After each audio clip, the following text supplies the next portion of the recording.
大家好，我係耶穌會嘅黃錦文神父。如果我當初我唔係用咗咁多時間，用咗咁多心機，一路一步一步咁樣不斷咁樣確立我聖召咧，我以後我唔會有咁嘅力量咧，面對一個咁繁忙嘅工作，一個咁繁忙嘅挑戰嘅。咁所以呢一啲咁嘅侍奉嘅經驗咧，包括喺堂區嘅侍奉經驗啦，呢啲學術嘅經驗啦，同埋去不同地方開不同學術會議咧，譬如有時可能去返大陸開啦，有時去東南亞地方開啦，有時喺台灣開咧，有時喺香港開咧，咁即係呢啲咁嘅開不同學術會嘅經驗啊，頭先講嗰啲不同嘅侍奉經驗啊，都係好豐富嘅，係好辛苦，要寫文啦，又要飛啦，係好辛苦，要請假咧補課啦，但係咧都覺得好開心咯。忙碌唔緊要嘅，越忙越開心啊！反正天主俾咗我呢個時間同埋精神，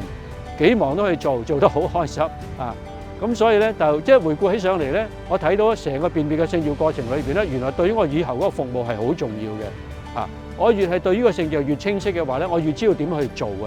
嘅。因為我越明白到咧教友嘅需要嘅，因為我經歷過嗰個階段啊嘛，我做咗好多年教友，我亦都做咗好多年牧者，我亦都明白教友嗰個佢哋嘅困難喺邊度，佢哋嘅疑惑喺邊度，